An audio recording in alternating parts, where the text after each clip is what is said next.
شرعی بیانیہ یہی ہے کہ قرآن ہو یا سنت ہو ثابت خبر واحد سے ہوگا، لیکن تاریخی واقعہ یہ ہے کہ یہ صحابہ کے اجماع اور امت کے قولی تواتر سے رسول اللہ صلی اللہ علیہ وسلم سے لے کے آج تک منقول ہیں۔ حضرت عمر بن خطاب سے روایت ہے، انہوں نے فرمایا کہ میں نے ہشام بن حکیم بن حزام کو سورہ فرقان اس طریقے سے پڑھتے ہوئے سنا جس طرح میں پڑھتا تھا، وہ اس کے خلاف تھا، اور انہیں رسول اللہ صلی اللہ علیہ وسلم کے پاس لے آیا۔ آپ صلی اللہ علیہ وسلم نے فرمایا کہ اسے چھوڑ دو، پھر ان سے فرمایا کہ پڑھو، یعنی حضرت ہشام بن حکیم سے کہا، انہوں نے پڑھا، آپ نے فرمایا اسی طرح نازل ہوئی ہے۔ پھر آپ نے مجھ سے فرمایا پڑھو، میں نے پڑھا تو آپ نے فرمایا یہ اسی طرح نازل ہوئی ہے، بے شک قرآن کا نزول 7 حروف پر ہوا ہے، تمہیں جو آسان ہو اس کے مطابق پڑھو۔ تو حضرت عمر جو کہ پہلے دن کے ساتھی ہیں، قرآن کے عالم ہیں، انہیں 13 سال نہ پتہ چلا کہ قرآن ایک اور طرح سے بھی نازل ہو رہا ہے، اسے ڈائجسٹ کرنا تھوڑا مشکل ہو گیا۔ یہ عرض اخیرہ میں منسوخ ہوئی ہے، عرض اخیرہ، اس واقعے عرض اخیرہ میں منسوخ ہوئی۔ بہت ساری چیزیں تھیں جو رول بیک ہوئی تھی عرض اخیرہ میں، بالکل ہوئی تھیں، وہ تو قرآن کہتے ہیں، لیکن اس کے باوجود وہ یہ کہتے ہیں کہ بہت ساری چیزیں باقی ہیں۔ ابھی آج 3 میں سے ایک ٹاپک ہی ہم کور کر پائے، میزان فرقان والی بحث بھی ابھی باقی ہے جی، اور وہ سوالات والا ہم کر پائیں۔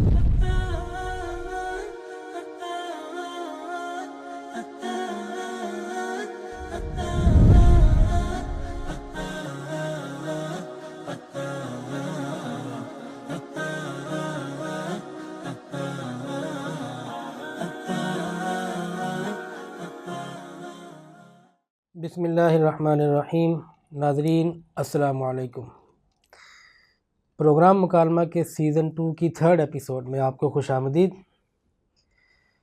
پچھلی 2 نشستوں سے قرآن میں قرأت کے اختلافات کے موضوع پر گفتگو چل رہی ہے، اور یہ اسی سلسلے کی آج تیسری قسط ہے، اور امید ہے کہ شاید یہ اس موضوع کی آج آخری نشست ہو۔ حسب دستور میرے ساتھ موجود ہیں ڈاکٹر حافظ محمد زبیر صاحب۔ السلام علیکم ورحمۃ اللہ۔ وعلیکم السلام۔ ڈاکٹر صاحب کیسے ہیں آپ؟ خیریت سے ہیں؟ بہت شکریہ ایک بار پھر آپ نے وقت نکالا۔ قبل اس کے ڈاکٹر صاحب کے میں نے جو سوالات کی کچھ فہرست بنائی ہے، گزشتہ دونوں ایک ساتھ کو میں نے ریپیٹڈلی سنا کچھ، اور تیسری کو بھی، تو وہ کچھ سوالات بنے ہیں، تو قبل اس کے کہ میں ان کو آپ کی خدمت میں رکھوں، تو آپ اگر کوئی گفتگو کرنا چاہیں۔ بسم اللہ الرحمن الرحیم۔ دیکھیں، اصل میں سب سے پہلے تو ہمیں بنیادی مقدمہ سمجھنا ہے روایتی فکر کا، جی، کہ جب وہ قرأت کو مانتے ہیں تو ان کی بیسک یا بنیادی طور پہ دلائل کون سے ہیں۔ دلائل بہت سارے ہوتے ہیں، لیکن جیسے آپ کہتے ہیں نا، کچھ دلائل ایسے ہوتے ہیں جو آپ کی بنیادی دلائل جن پر مقدمہ کھڑا ہوتا ہے، باقی سپورٹنگ ہوتے ہیں۔ ٹھیک ہے۔ سب سے پہلی دلیل جس کا ہم نے تذکرہ کیا ہے وہ یہ ہے کہ قرآن مجید جو ہے نا، یہ صحت سند سے ثابت ہوتا ہے، یعنی خبر اگر صحیح سند سے ثابت ہو جائے تو ائمہ یہ کہتے ہیں کہ اس سے قرآن مجید ثابت ہو جاتا ہے۔ محققین قراء کی ہم نے بات کہی تھی کہ وہ یہ کہتے ہیں کہ اگر کوئی قرآن کی خبر، قرأت کو وہ قرآن کی خبر کہتے ہیں، صحت سند سے مروی ہو اور اس کو ائمہ قراء کے ہاں یا قراء کے ہاں تلقی بالقبول حاصل ہو جائے تو وہ قطعیت کا فائدہ دیتی ہے، علم یقین کا فائدہ دیتی ہے۔ اس میں ایک بحث اہم ہے، تھوڑی سی، مطلب اس کو میں وضاحت کر دوں کہ ہو سکتا ہے کسی کے ذہن میں آئے، پچھلے ایپیسوڈ دیکھے کہ کچھ اس کو کنٹرڈکٹ کر رہا ہے۔ بہت سی جگہوں پہ ہم نے تواتر کا لفظ بھی استعمال کیا۔ اصل میں بات یہ ہے کہ اگر تواتر کی مختلف قسمیں، جیسے ہم نے کہا، اگر ہم اسنادی تواتر کی بات کریں، زید نے بکر سے، بکر نے حامد سے، حامد نے محمود سے، تو اسنادی تواتر جو ہے وہ ائمہ قراء سے اوپر نہیں ہے، اسنادی تواتر نہیں ہے، اخبار احاد ہے۔ ان کی سندیں ائمہ قراء سے اوپر اٹھا کے دیکھیں، اللہ کے رسول وسلم تک جو قرات ہیں وہ اخبار احاد کی نوعیت کی ہے، ٹھیک ہے، وہاں سندی تواتر نہیں ہے۔ یہ بات غامدی صاحب نے بھی میزان میں کہی ہے، لیکن ائمہ قراء سے نیچے ان کو سندی تواتر بھی حاصل ہے، یعنی کتابوں میں وہ سندیں لکھی ہوئی ہیں، زید نے بکر سے، بکر نے حامد سے، حامد نے محمود سے۔ لیکن اس کے باوجود ائمہ قراء جب یہ کہتے ہیں کہ یہ متواتر قرات ہیں، تو وہ کیوں کہتے ہیں؟ وہ اس بات کو ایڈمٹ کر رہے ہوتے ہیں کہ اوپر اخبار احاد ہے، ٹھیک ہے، ائمہ قرات سے اللہ کے وسلم تک اخبار احاد ہے، لیکن ائمہ قراء یہ کہتے ہیں کہ یہ متواتر ہے، کیونکہ ائمہ قراء سے نیچے تو ویسی سندی تواتر ہے، اوپر وہ یہ کہتے ہیں کہ تواتر کا معنی یہ نہیں ہے کہ سندی تواتر کا معنی وہ جو ہم نے ایک لمبی چوڑی ڈسکشن کی تھی کہ تواتر کا مطلب یہ ہے ما یفید قطعی خبر کو کہتے ہیں۔ تو وہ یہ کہتے ہیں، محدثین میں بھی بلکہ یہ بات پیدا ہوئی، اصول حدیث میں بھی، کہ الخبر الواحد المحتف بالقرائن، وہ خبر واحد جس کو قرائن نے گھیرا ہوا ہو، وہ یقین اور علم کا فائدہ دیتی ہے، وہ قطعیت کا فائدہ دیتی ہے، یعنی اس سے قطعی طور پہ جو ہے وہ کسی چیز کا صحیح یا غلط ہونا ثابت ہوتا ہے۔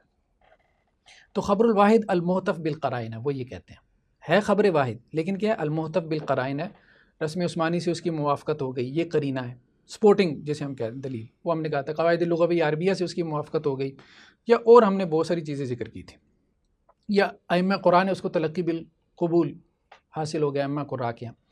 تو ان قرائن کی وجہ سے وہ جو سندی تواتر تھا وہ خبر الواحد المعتف بالقرائن ہو کے قطعیت اور یقین کے درجے کو پہنچ گیا۔ خبر متواتر کا اصل حاصل یہی ہے، تو اس معنی میں یہ خبر متواتر ہے۔ ایک بات تو یہ ہوگی۔ دوسری بات ہم نے ایک اور کی ہے، ہم نے کہا یہ تو ہے شرعی بیانیہ، شرعی بیانیہ یہی ہے، شرعی بیانیہ کہ قرآن ہو یا سنت ہو ثابت خبر واحد سے ہوگا، یا آپ کہیں جی خبر واحد المعتف بالقرائن سے ہوگا، مثال کے طور پہ آپ کہہ لیں، ٹھیک ہے۔ لیکن تاریخی واقعہ کیا ہے؟ تاریخی واقعہ یہ ہے کہ قرآن یا قرات سبع عشرہ جسے ہم کہہ رہے ہیں، ٹھیک ہے، تاریخی واقعہ یہ ہے کہ یہ صحابہ کے اجماع اور امت کے قولی تواتر سے رسول اللہ صلی اللہ علیہ وسلم سے لے کے آج تک منقول ہیں۔ یہ تاریخی واقعہ ہے۔ تاریخی واقعہ کا مطلب یہ ہے کہ امر واقع میں ایسا ہوا ہے،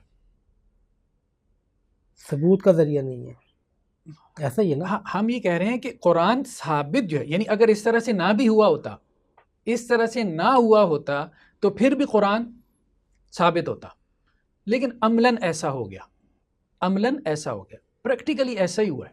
ہم یہ کہہ رہے ہیں کہ غامدی صاحب نے جو قرآن کے بارے میں بات کی ہے کہ قرآن جو ہے صحابہ کے اجماع اور قولی تواتر سے نقل ہوتا ہے، اس بات کے اوپر ساری قرات پوری اترتی ہیں، اگرچہ ہم یہ نہیں مانتے کہ قرآن اس سے ثابت ہوتا ہے، لیکن عملاً ایسا ہے، عملاً ایسا ہے، ٹھیک ہے۔ یہ تھوڑا سا فرق اس کو سمجھنے کی ضرورت ہے، کیونکہ اس کی کہیں کہیں جا کے نا وہ ایکسپلینیشن میں مسائل آتے ہیں۔ بلکہ اس پہ میرا ایک مقالہ ہے، رسم عثمانی میں غیر موجود اور صحیح سند سے ثابت شدہ قرات کا شرعی حکم، تو یہ ایک اہم نقطہ ہے، اس کو بس نوٹ کر لیں کہ عملاً ایسا ہی ہوا ہے۔ وہی بات جو میں نے آپ کو پچھلے ایپیسوڈز میں کہی تھی نا کہ یہ تو غامدی صاحب کی تعریف کے مطابق ساری قرات صحابہ کے اجماع اور قولی تواتر سے منقول ہیں، لیکن اگر آپ یہ کہیں گے کہ آپ کا شرعی بیانیہ کیا ہے، اس طرح سے قرات ثابت ہوتی ہے، ہم کہیں گے نہیں، اس طرح سے قرات ثابت نہیں ہوتی، قرات ثابت صحت سند سے ہو جاتی ہے۔ بلکہ یہ بات تو ائمہ قراء کے ہاں ہے نا، ائمہ قراء نے یہ موقف اختیار کیا ہے کہ تلقی بالقبول حاصل ہو، رسم عثمانی کے مطابق ہو تو قرات ثابت ہو جاتی ہے، قرآن ہونا ثابت ہو جاتا ہے۔ لیکن بعض اہل علم کا موقف یہ ہے، بعض اہل علم کا، اس پہ میں نے مقالہ لکھا ہے، اور میری نظر میں وہ موقف راجح ہے کہ رسم عثمانی تو بعد میں آیا ہے، تلقی بالقبول بھی بعد میں حاصل ہوا ہے، تو رسم عثمانی سے پہلے قرآن کیسے ثابت ہو رہا تھا؟ یہ ہے نا، ائمہ کی تقلید سے پہلے کس کی تقلید ہو رہی تھی؟ تو یہ شرائط بھی انتظامی اعتبار سے لگائی گئی ہیں کہ رسم عثمانی سے اس کی موافقت ہو یا ائمہ قراء کے یہاں اس کو تلقی بالقبول حاصل ہو، ان کا تعلق شرعی بیانیے سے نہیں ہے۔ انتظامی طور پہ میں بھی مانتا ہوں، لیکن میں یہ کہتا ہوں یہ انتظامی شرائط تھی تاکہ قرآن کے معاملے میں امت میں اختلاف پیدا نہ ہو۔ رسم عثمانی سے موافقت اگر شرعی شرط ہوتی تو رسم حضرت عثمان سے پہلے جو ہے قرآن کیسے ثابت ہو رہا تھا جب رسم تھا ہی نہیں، رسم عثمانی تھا ہی نہیں؟ بہت بڑا کویسچن پیدا ہوتا ہے نا۔ ائمہ کے تلقی بالقبول سے اگر قرآن ثابت ہوتا ہے تو ائمہ جب قرات تھے ہی نہیں تو پھر قرآن کیسے ثابت ہو رہا ہے؟ تو قرآن بیسیکلی خبر واحد سے ثابت ہوتا ہے جو صحت سند سے ثابت ہو، ٹھیک ہے۔ کرائیٹیریا وہی ہے جو سنت کے ثبوت کا کرائیٹیریا ہے، قرآن کے ثبوت کا بیسیکلی کرائیٹیریا وہی ہے۔ اس پہ میں نے کہا تھا کہ میرا وہ مقالہ ہے۔ اچھا، اس رائے کی طرف بعض قراء اور بعض محققین علماء گئے، ابن تیمیہ وغیرہ، شیخ محمد بن صالح عثیمین وغیرہ، ان کے حوالے میں نے اپنے اس مقالے میں دیے کہ رسم عثمانی میں غیر موجود، ٹھیک ہے، اور صحیح سند سے ثابت شدہ قرات کا شرعی حکم کیا ہے۔ تو یہ ایک بات ہو گئی، ہم نے اس دلیل کو بیان کیا کہ اصل میں بیسیکلی وہ اس کے اوپر کھڑے ہیں۔ ایک تو یہ کہ یہ سندی تواتر تو کجا امت کے اجماع اور قولی تواتر سے قرات جو ہے وہ منقول ہیں۔ ہم نے وہ حوالے نکال کے دکھائے تھے کہ مکہ میں امام شافعی نے کہا کہ ابن کثیر مکی کی قرات پڑھی جا رہی ہے، امام شافعی مکہ میں تھے، ٹھیک ہے، امام مالک مدینہ میں تھے، انہوں نے کہا یا نافی کی قرات جو ہے وہ سنت ہے، اور امام جو ہے وہ احمد بن حنبل نے کہا کہ مجھے ابو عمر بصری کی قرات سب سے زیادہ محبوب ہے، یا ابن مجاہد نے ابن الحسم کے حوالے سے لکھا کہ یہاں حمزہ کی قرات کوفہ میں چل رہی ہے۔ وہ ہم نے اس کو وہ بتایا، اس کو ہم نے اسٹیبلش کر دیا کہ یہ قرات ساری جو ہے نا یہ قولی لیکن قولی تواتر ہمارے نزدیک دلیل نہیں ہے، یہ بات ذہن میں رکھیے گا۔ عملاً ایسا ہوا ہے، آپ کا موقف واضح ہو گیا، یہ آپ کی دلیل نہیں ہے، یہ سپورٹنگ میں مل گیا ہے، لیکن ادھر کی یہ دلیل ہے، ان کی دلیل ہے، تو ہم ان کو یہ کہہ رہے ہیں چونکہ آپ کی دلیل ہے تو جو قرات ہیں یہ اجماع اور قولی تواتر سے منقول ہیں، آپ کو ان کو ماننا چاہیے، ان کا انکار نہیں کرنا چاہیے، کیونکہ یہ آپ کی دلیل کے مطابق ثابت ہے، کیونکہ آپ کے نزدیک قرآن ایسے ثابت ہوتا ہے، ان کو ہم یہ کہہ رہے ہیں۔ لیکن یہ امر واقع، ہم اس کو مانتے ہیں، ہم یہ کہتے ہیں یہ تاریخی طور پہ ایسا ہوا ہے، لیکن یہ قرآن کے ثبوت کا معیار نہیں ہے، معیار نہیں ہے۔ قرآن کے ثبوت کا معیار جو ہے صحت سند ہے، خبر واحد المحتف بالقرائن ہے۔ لیکن وہ سوال تو ابھی تک کھڑا ہے کہ سیدنا عثمان رضی اللہ عنہ سے پہلے کیا چیز ثبوت تھی؟ کیا چیز ثبوت تھی؟ ثبوت کا درجہ کس کو حاصل تھا؟ وہ اس پہ ہم نے ایک پورا ایپیسوڈ کیا، ہم نے یہی بات کہی ہے کہ رسول اللہ صلی اللہ علیہ وسلم کے زمانے میں، ٹھیک ہے، اور اسی طرح سے شیخین کے زمانے میں قرآن مجید خبر واحد سے ثابت ہو رہا تھا، اور صحابہ کرام اس کو ایکسیپٹ کر رہے تھے، اس کو مان رہے تھے۔ جب تک راوی عادل اور ضابط ہوتا تھا، تو جب وہ یہ کہتا تھا، صحابہ کا دور تھا نا، کہ میں نے رسول اللہ صلی اللہ علیہ وسلم سے یہ بات سنی ہے، قرآن کی یہ آیت اس طرح سے سنی ہے، تو اگلے لوگ اس کو ایکسیپٹ کرتے تھے۔ قرآن کے ثبوت کا معیار یہی تھا، صحت سند۔ دوسری جو آج ہم نے جس دلیل کو فوکس کرنا ہے، جو بڑی دلیل ہے، وہ یہ ہے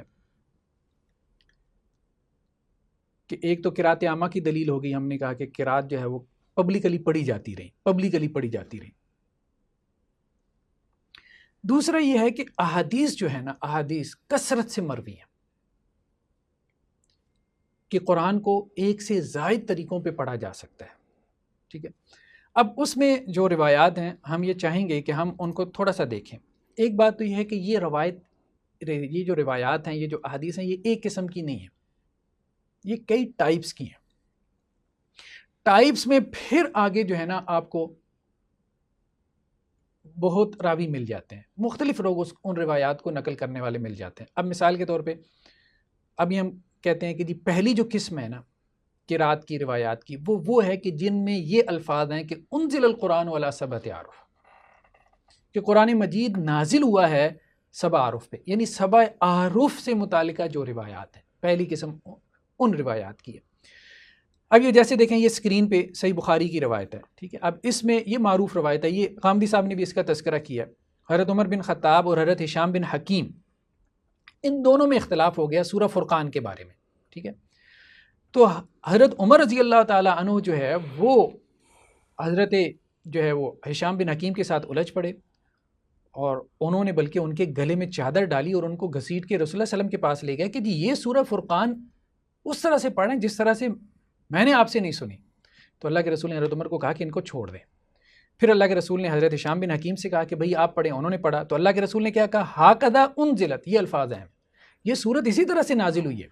پھر اللہ کے رسول نے حضرت عمر سے کہا کہ آپ پڑھیں، تو حضرت عمر نے اس طرح سے نہیں پڑھا جیسے حضرت ہشام بن حکیم نے پڑھا تھا، تو اللہ کے رسول نے کہا حضرت عمر رضی اللہ عنہ کو بھی، یعنی ان کی قرات سننے کے بعد، ہاکذا انزلت، یہ اس طرح سے بھی نازل ہوئی ہے۔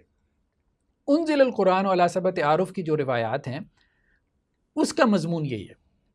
اب اس روایت میں بھی آخر میں کیا ہے کہ اللہ کے رسول نے کہا کہ قرآن 7 احرف 7 احرف پہ نازل ہوا۔ اس روایت کے تھوڑا سا آپ اگر متن کو تھوڑا سا پڑھ دیں اگر۔ جی ضرور۔ چھوڑ چھوڑ کے بے شک جو اس کے مین جو اس کے پوائنٹس ہیں وہ اس پر بحث ہے تھوڑی سی، ضرور، بالکل ضرور، اشکال پیدا ہوتے ہیں۔ اب یہ ہے کہ یہ روایت ایک جگہ پہ نہیں آئی، یہ روایت جو ہے نا 20 جگہ پہ ہے، لیکن اس میں کانٹینٹ کا اختلاف ہے۔ مجھے نہیں معلوم آپ کے سامنے کون سی کھلی ہوئی ہے، میرے پاس جو روایت نمبر ہے 2419 ہے، میرے پاس ہے 5041، لیکن یہ مجھے پھر نکالنی پڑے گی۔ حضرت عمر بن خطاب سے روایت ہے، انہوں نے فرمایا کہ میں نے ہشام بن حکیم بن حزام کو سورہ فرقان اس طریقے سے پڑھتے ہوئے سنا کہ جس طرح میں علی غیر ما اقرؤھا، ہاں جس طرح میں پڑھتا تھا وہ اس کے خلاف تھا، ٹھیک ہے، حالانکہ مجھے رسول اللہ صلی اللہ علیہ وسلم نے اس طریقے کے مطابق پڑھائی تھی، بالکل قریب تھا کہ میں ان پر جھپٹ پڑوں، لیکن میں نے صبر سے کام لیا۔ جب وہ قرات سے فارغ ہوئی تو میں نے انہی کی چادر ان کے گلے میں ڈالی اور انہیں رسول اللہ صلی اللہ علیہ وسلم کے پاس لے آیا۔ میں نے عرض کیا یہ سورہ فرقان اس طریقے کے خلاف پڑھتے ہیں جو آپ نے مجھے سکھایا ہے۔ آپ صلی اللہ علیہ وسلم نے فرمایا کہ اسے چھوڑ دو، پھر ان سے فرمایا کہ پڑھو، یعنی حضرت ہشام بن حکیم سے کہا، انہوں نے پڑھا، آپ نے فرمایا اسی طرح نازل ہوئی ہے، ہاکذا انزلت۔ پھر آپ نے مجھ سے فرمایا پڑھو، میں نے پڑھا تو آپ نے فرمایا یہ اسی طرح نازل ہوئی ہے، بے شک قرآن کا نزول 7 حروف پر ہوا ہے، تمہیں جو آسان ہو اس کے مطابق پڑھو۔ ٹھیک، پچھلی والی بھی ایسے ہی ہے، وہ بھی ایسے ہی تھی، جی اسی طرح سے تھی، جی کوئی فرق نہیں ہے۔ میں نے اس لیے آپ سے کہا کہ میں وہ فرق ڈھونڈنا چاہ رہا تھا کہ وہ اس روایت میں بھی وہ چیز نہیں ہے جسے میں تلاش کر رہا ہوں۔ لیکن اس سے پہلے بھی ایک بات یہ ہے کہ حضرت عمر رضی اللہ عنہ ایک صحابی کو سن رہے ہیں، اور یہ جو دوسرے صحابی ہیں یہ فتح مکہ پہ ایمان لائے ہیں، ایسا ہی ہے نا؟ میرے علم میں نہیں، ہاں جی، فتح مکہ یا اس کے تھوڑی دیر بعد، کم و بیش 13 سال۔ اب ایک وقت کے لیے اگر ہم بھول جائیں کہ یہ بخاری کی روایت ہے، ہم صرف اس واقعے کا جائزہ لیں تو حضرت عمر جو کہ پہلے دن کے ساتھی ہیں، قرآن کے عالم ہیں، انہیں 13 سال نہ پتہ چلا کہ قرآن ایک اور طرح سے بھی نازل ہو رہا ہے اور ہوتا رہا ہے، یعنی کہ جو رسول کریم صلی اللہ علیہ وسلم نے بعد میں کہا نا کہ ایسے بھی ہاکذا، یعنی کہ انہوں نے اس کو ایزی لیا، تردد سے نہیں بتایا کہ عمر ایک بات میں آپ کو بتاؤں، آپ اپنی جگہ ٹھیک کہہ رہے ہیں، لیکن ایک خاص یہ بھی ہے، یہ بھی ہوا، اس طرح نہیں کہا، بالکل ایزی وے میں کہہ دیا کہ یار یہ تو ایسے ہی ہے، آپ کی جو اتری وہ بھی ایسے ہی تھی، یہ بھی بالکل آپ کا سوال سمجھ گیا۔ تو یہ چیز اسے ڈائجسٹ کرنا تھوڑا مشکل ہوگا۔ نہیں مشکل نہیں، اگلی بات وہ میں بعد میں کروں گا، پہلے آپ اس پر تھوڑی سی روشنی ڈال دیں۔ یہ سوال ٹھیک ہے نا؟ بالکل سوال ٹھیک ہے۔ ایک بات تو یہ ہے کہ یہ 22 صحابہ سے مروی ہے، ایک بات تو یہ ذہن میں رکھنی ہے، یہ روایت صرف یہ روایت انزل القرآن والا سبت عارف کتنے ہیں؟ 22 سے، بعض لوگوں نے 24 بھی نکالے ہیں، بعض نے محنت کر کے اس کو اوپر بھی اور بھی پہنچایا۔ 22 کا تو عام ہے، یہ روایتیں تو عام ملتی ہیں 22 صحابہ سے، ٹھیک ہے، سارے فتح مکہ پہ ایمان لانے والے نہیں تھے، لیکن پھر بھی آپ کا اشکال اہم ہے، اس کا جواب آنا چاہیے۔ تو یہ ہشام بن حکیم والا اعتراض تو کمزور ہے، کیونکہ متقدمین سابقون الاولون میں سے بہت سارے ہیں جو اس روایت کو نقل کر رہے ہیں، ازواج مطہرات میں سے بھی بعض ہیں، ٹھیک ہے۔ دوسرا جو آپ کا سوال ہے نا، کوشچن ہے کہ حضرت عمر کو نہیں پتہ چلا، دیکھیں بات یہ، اس سے آپ کا مقدمہ قائم نہیں ہوتا۔ نہیں میں صرف سوال کیا، مقدمہ میرا، میں کسی اس سوال کو لے کر میں کسی نتیجے پر نہیں ہوں، میں صرف سوال کی، میں آپ کا سوال سمجھ گیا۔ اصل بات یہ ہے کہ حضرت عمر رضی اللہ تعالیٰ عنہ نے یہ نہیں کہا، یہ سٹینڈ نہیں لیا کہ ایک سے زائد طریقے پہ پڑھا جا سکتا ہے کہ نہیں پڑھا جا سکتا، ٹھیک ہے۔ حضرت عمر رضی اللہ تعالیٰ عنہ نے کہا کہ جس طریقے پہ آپ پڑھ رہے ہیں، کیا یہ طریقہ بھی رسول اللہ صلی اللہ علیہ وسلم سے ثابت ہے؟ جو لوگ قرات کو مانتے ہیں نا، میں نے آپ کو پہلے یہ بات کہی تھی، ان کے ہاں بھی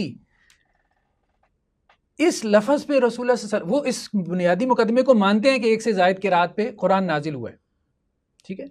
جمع عثمانی بھی جو ہوئی ہے نا، وہ بنیادی، میرے خیال سے وہ اس وقت ان کو یہ نہیں اندازہ تھا کہ اس طرح ہو سکتا ہے، ورنہ وہ جو لفظ میرا دل چاہ رہا کہ ابھی دبوچ لوں۔ آپ میری بات پہلے پوری سنیں۔ جمع عثمانی کی جتنی آگے آ رہی ہیں روایات، جتنی روایات تھیں، ٹھیک ہے، سب کے پیچھے شان نزول یا سبب نزول یہی تھا کہ قرات کا اختلاف چل رہا تھا، سب یہ مان رہے تھے کہ قرات کا اختلاف ہے، رسول اللہ صلی اللہ علیہ وسلم سے ثابت ہے۔ پھر یہ سارا کام کیوں کیا گیا جمع عثمانی کا؟ بھائی کون سی قرات ثابت ہے کون سی نہیں ہے. جو حرف آپ پڑھ رہے ہیں 7 حرف ثابت ہیں، لیکن جو حرف آپ پڑھ رہے ہیں وہ حرف بھی آپ کو پہلے ثابت کرنا پڑے گا.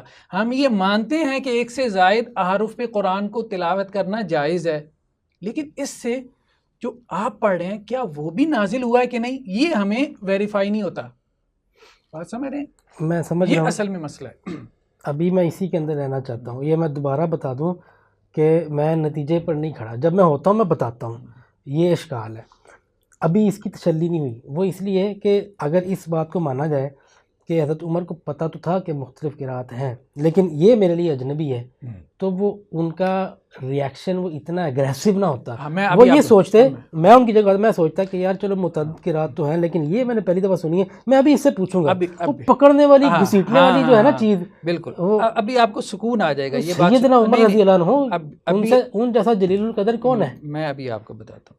ایک روایت جو ہے نا یہاں پہ، ایک منٹ، ابھی آپ کو اس سے آپ کو نا بالکل سکون آ جائے گا. یہ میں یہی چاہتا ہوں. کیوں یہ صرف ایک طالب علم سوال ہے. یہ سنن ابی داؤد کی روایت ہے. اچھا، یہ وہ 22 میں سے ایک اور نکال لیا آپ نے. سنن ابی داؤد کی روایت ہے.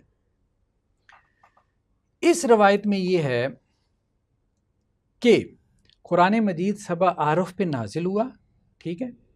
ہر حرف تمہارے لیے کیا ہے؟ کافی اور شافی ہے. ابھی آخری الفاظ سنیے گا. اگر آپ سمیعاً علیماً کے بجائے عزیزاً حکیماً کہہ دیں تو صحیح ہے. بات سمجھ رہے ہیں میری بات؟ اچھا، یہ کون سی روایت ہے؟ سنن ابی داؤد کی روایت ہے 1477. آپ اس کو بعد میں دیکھ لیں. میں بعد میں دیکھوں گا. اگر آپ سمیعاً علیماً کو عزیزاً حکیماً کہہ دیں تو کیا ہے؟ صحیح ہے. ٹھیک ہے. میں نے آپ کو بتایا تھا مترادفات کا مسئلہ تھا. یہ مترادفات ہضم نہیں ہوتے تھے، یہ منسوخ بھی ہو گئے تھے. آج کو راوی اس کے قائل نہیں ہے. سمیعاً علیماً کو عزیزاً حکیماً پڑھ دیں تو وہ کہتے ہیں کہ یہ غلط کر رہا ہے، یہ حرام کام کر رہا ہے. ٹھیک ہے. یہ مترادفات تھے جو عرضہ اخیرہ میں منسوخ ہو گئے تھے. تو 7 احرف کا جو اختلاف تھا وہ صرف مترادفات کا نہیں تھا، وہ لہجات کا بھی تھا، لغات کا بھی تھا، وہ اسالیب بلاغت کا بھی تھا جو سمجھ میں آتے تھے. مترادفات کا جو ہے نا یہ سمجھ میں نہیں آتا تھا. سمیعاً علیماً کو آپ عزیزاً حکیماً کہہ دیں، یہ شروع میں تھا، اس کی اجازت تھی. یہ منسوخ ہو گیا عرضہ اخیرہ میں. تو آپ یہ جو کہہ رہے ہیں کہ وہ جو گلے سے پکڑ کے لے کے گئے اتنا بڑا کیا مسئلہ تھا، تو وہ یہ اتنا بڑا مسئلہ تھا. ٹھیک ہے، کہ جس پہ گلے سے پکڑ کے لے جایا جا سکتا تھا، لیکن یہ جو اس قسم کے اختلاف تھے یہ منسوخ ہو گئے قرات میں سے. چلیں اب آگے ہم چلتے ہیں. اب آپ دیکھیں دوسرا اسی روایت یہ بڑی اہم ہے. مجھے پتہ ہے اس کے بڑے طرق ہیں، یہ 1-2 سندیں نہیں ہیں اس کی. اس میں دوسرا اشکال، آپ نے پچھلی دفعہ بتایا تھا کہ احرف سے جو بہت متعدد لوگوں نے آراء دی ان میں سے 2 مقبول ہیں، معروف ہیں.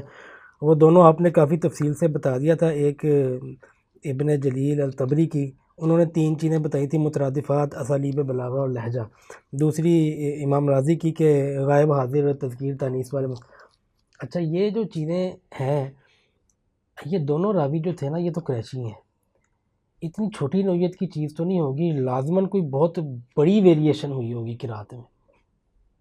اگر وہ آپ کی ساری باتیں بھی مانے نا، تب بھی یہ جو گھسیٹنے والی بات ہے نا، کوئی ایکسٹرا آرڈنری ویریشن ہوئی ہوگی. تو بتا تو دی ہے مترادفات. دیکھیں نا، یہ سنن ابی داؤد کی روایت ہے، سنن ابی داؤد کی روایت ہے، اور اس کو علامہ البانی نے صحیح کہا ہوا ہے. ٹھیک ہے، ابھی دیکھیں نا یہ روایت میں دوبارہ کھولتا ہوں، آپ اس روایت کو سمجھیں. اس میں کیا بات آ رہی ہے؟ 1477. ہاں 1477. اس میں کیا بات آ رہی ہے کہ 7 احرف پر پڑھ لیں. 7 احرف میں یہ بھی شامل ہے، روایت کے یہ الفاظ ہیں، 7 احرف میں یہ بھی شامل ہے کہ آپ سمیعاً علیماً کو عزیزاً حکیماً کہہ سکتے ہیں. سمیعاً علیماً کی جگہ آپ عزیزاً حکیماً پڑھ لیں تو یہ جائز ہے. یہ لیکن ہم نے کہا یہ رخصت پہلے تھی، یہ ہو گئی منسوخ. آج ہم نہیں کر سکتے، آج نہیں کر سکتے. یہ عرضہ اخیرہ میں منسوخ ہوئی ہے، اس واقعے کے بعد. عرضہ اخیرہ، اس واقعے عرضہ اخیرہ میں منسوخ. بہت ساری چیزیں تھیں جو رول بیک ہوئی تھی عرضہ اخیرہ میں. بالکل ہوئی تھیں، وہ تو قراء کہتے ہیں، وہ تو قراء کہتے ہیں. لیکن اس کے باوجود وہ یہ کہتے ہیں کہ بہت ساری چیزیں باقی ہیں جو ہمیں اجماع اور قولی تواتر سے ملی ہیں، وہ باقی ہیں، منسوخ ہوئی تھیں. ہم مانتے ہیں مترادفات منسوخ ہوئی ہیں، یہ تو ہم نے پچھلی دفعہ بھی کہا تھا. مترادفات کا مسئلہ منسوخ ہو گیا تھا. یہ ابن جریر طبری نے بات کی. میرے بس 3 اشکال، 2 میں نے آپ سے جواب لے لیا. تیسرا جو ہے وہ سب سے زیادہ پریشان کن رہا میرے لیے. 22 تو نہیں میں نے دیکھے، لیکن جتنے ترک میرے سامنے آئے ہیں نا، ایک چیز سب کے اندر مسنگ پائی میں نے، لیکن مجھے لگتا ہے کہ وہ سب سے زیادہ ہائی لائٹ ہونی چاہیے تھی. وہ یہ ہے، اچھا میں نے بڑے لوگوں سے پوچھا بھی، علماء ادھر والے المورد کے شیوخ سے بھی پوچھا، دوسرے علماء سے بھی رابطہ کیا، سب نے کہا کہ وہ کسی کے پاس کا نہیں پتہ، وہ ہے ہی نہیں. وہ کیا ہے؟ متن کہاں گیا، کون سی آیت پڑھ رہے تھے وہ؟ اتنی اہم چیز، اتنی اہم روایت، اتنے ترک اس کے، یعنی کہ یہ نمبر آف جو اس کے ترک یہ متواتر کو ٹچ کرتی. اتنی اہم چیز سکپ کیسے ہو سکتی کہ حضرت عمر جتنے بھی تھے وہ سورہ فرقان کی کون سی آیتیں تھیں؟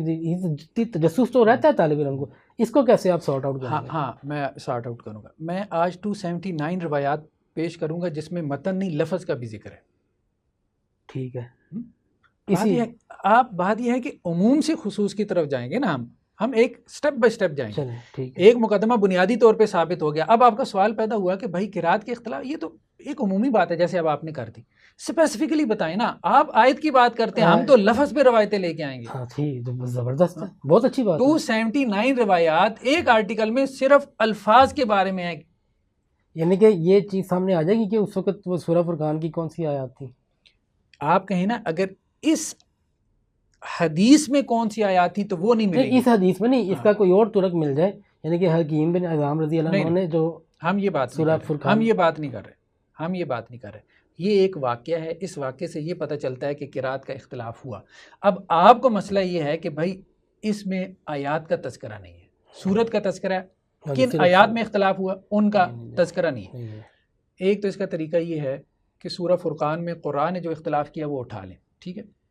دوسرا طریقہ یہ ہے کہ سورہ فرقان کے بارے میں جو اختلافات ہمیں روایات میں ملتے ہیں اس طرح سے نہیں ملتے. روایات میں ملتے ہیں، احادیث میں ملتے ہیں، آثار میں ملتے ہیں کہ سورہ فرقان میں اللہ کے رسول صلی اللہ علیہ وسلم نے اس طرح سے پڑھا، صحابہ نے اس طرح سے پڑھا، صحیح سند سے ملتے ہیں. ٹھیک ہے. تو مثال کے طور پہ ہمیں 10-12 مل جاتے ہیں، تو ان میں سے کوئی ایک مقام تھا. صرف سورہ فرقان کے بارے میں نہیں، ہم یہ کہہ رہے ہیں 279 روایات ہیں جس میں آیات نہیں الفاظ متعین ہو گئے ہیں. ان میں تو ظاہر ہے پھر یہ اشکال پیدا نہیں ہوگا. تو وہ 279 روایات بھی اس مقدمے کو سپورٹ کر رہی ہیں نا کہ قرات کا اختلاف ثابت ہے. نہیں بات سمجھ میں آ رہی. اصل بات یہ کہ یہاں پہ اگر آپ کہیں کہ یہاں کون سی آیت تھی تو یہ آیت مجھے نہیں ملی. ہاں یہ تو نہیں ملنی، یہ واقعی نہیں ہے، میں نے کافی لوگوں سے پوچھ لیا. اب اس روایت پہ اختلاف یہ ہے کہ جی قامدی صاحب نے جو اختلاف بیان کیا، انہوں نے کہا جی اس قسم کی جو روایتیں ہیں نا یہ ابن شہاب زہری سے مروی ہیں. پہلی بات تو یہ ہے کہ یہ روایتیں ان کا مرکزی راوی ابن شہاب زہری ضرور ہے، لیکن یہ کہنا کہ ہر روایت میں ابن شہاب زہری ہے تو یہ بات درست نہیں ہے. اس مضمون کی ہر روایت میں ابن شہاب زہری آتا ہے تو ایسا نہیں ہے. آپ یہ کہہ سکتے ہیں کہ اکثر روایات میں اچھا فرض کریں 279 میں سے ان کی نکال دیں تو کتنی کی آدھے؟ وہ 279 تو وہ تو چوتھی ٹائپ میں باس آئے گی نا. ابھی ہم پہلی ٹائپ کی بات کر رہے ہیں. میں نے آپ کو کہا تھا کہ روایات 4 قسم کی ہیں، ابھی ہم پہلی ٹائپ پہ ہیں. چوتھی ٹائپ پہ ہم چوتھی میں باس کریں گے. پہلی ٹائپ میں ابن شہاب زہری سے یہ روایات ہیں انزل القرآن ولا سبت عارف. میں نے کہا اس مضمون کی جو روایات ہیں انزل القرآن ولا سبت عارف یہ 22 صحابہ سے ہیں. ٹھیک ہے. اب اس میں غامدی صاحب نے یہ کہا کہ غامدی صاحب نے صرف اس مضمون کی روایات کو ایڈریس کیا ہے. ٹھیک ہے. سب آرو والی اس پہ انہوں نے کہا کہ جی ابن شہاب زہری بنیادی راوی ہے، مرکزی راوی ہے، اور اس پہ پھر اعتراضات کھڑے کر دیے. چلیں ہم ان اعتراضات کی طرف بعد میں آتے ہیں. پہلی بات تو یہ ہے کہ ابن شہاب زہری جو ہے نا سب میں مرکزی راوی نہیں ہے. یہ دیکھیں یہ صحیح مسلم کی روایت ہے، میرے سامنے کھلی ہوئی ہے 820. اب اس میں کیا ہے، محمد بن عبداللہ بن نمیر یہ آگے بیان کہتے ہیں کہ جی ہم سے بیان کیا اسماعیل بن ابی خالد نے، وہ عبداللہ بن عیسیٰ بن عبد الرحمن سے نقل کرتے ہیں، یعنی جو ابن ابی لیلہ ہیں، اور وہ اپنے دادا سے نقل کرتے ہیں، اور وہ ابی بن کعب سے نقل کرتے ہیں. کوئی ابن شہاب زہری نہیں ہے. صحیح مسلم سے صحیحین سے روایت مل گئی. وہی روایت ہے حضرت ابی بن کعب کے حوالے سے. اب اس میں راوی جو ہیں وہ حضرت ابی بن کعب ہیں، اور اللہ کے وسلم نے کیا کہا تھا ان کے بارے میں؟ اقرأ سب سے بڑا جو قاری ہے نا وہ کون ہے؟ وہ ابی بن کعب ہے. تو حضرت ابی بن کعب جو ہیں ان سے روایت ہے کہ انہوں نے کہا کہ میں مسجد میں تھا کہ ایک آدمی داخل ہوا, نماز پڑھنے لگا, اور اس نے جس طرح سے قرات کی اس کو میں نے اس کے سامنے ناقابل مقبول قرار دیا. پھر ایک اور آدمی آیا, پھر ایک اور آدمی آیا, اس نے ایسی قرات کی جو اس کے ساتھی کی قرات سے مختلف تھی. جب ہم نماز سے فارغ ہوئے تو ہم رسول اللہ صلی اللہ علیہ وسلم کی خدمت میں حاضر ہوئے. میں نے عرض کی کہ اس شخص نے ایسی قرات کی جو میں نے اس کے سامنے رد کر دی, اور دوسرا آیا تو اس نے اپنے ساتھی سے بھی الگ قرات کی. ٹھیک ہے, مطلب ایک بندے کا معاملہ نہیں تھا, ایک اور آ رہا تھا وہ کسی اور قرات پہ پڑھ رہا تھا. نبی کریم صلی اللہ علیہ وسلم نے ان دونوں کے انداز کی تحسین فرمائی. تو میرے دل میں آپ کی تکذیب کا دائیہ اس زور سے ڈالا گیا جتنا اس وقت بھی نہ تھا جب میں دور جاہلیت میں تھا. یعنی اللہ کے رسول نے جب کہا کہ یہ دونوں بندے ٹھیک قرآن پڑھ رہے ہیں تو کہتے ہیں دور جاہلیت میں بھی میں اتنا جو ہے وہ کفر کے قریب نہیں تھا جتنا اب مجھے محسوس ہوا. تو اللہ کے رسول صلی اللہ علیہ وسلم نے مجھ پہ طاری ہونے والی اس کیفیت کو دیکھا تو میرے سینے میں ہاتھ مارا, جس سے میں پسینہ پسینہ ہو گیا, جیسے میں ڈر کے عالم میں اللہ کو دیکھ رہا ہوں. تو آپ صلی اللہ علیہ وسلم نے مجھ سے پھر فرمایا, میرے پاس حکم بھیجا گیا کہ میں قرآن ایک حرف پر پڑھوں. تو میں نے جواباً درخواست کی کہ میری امت پہ آسانی فرمائیں. تو میرے پاس دوبارہ جواب بھیجا گیا کہ میں اسے 2 حرفوں پر پڑھوں. میں نے پھر عرض کی کہ میری امت کے لیے آسانی فرمائیں.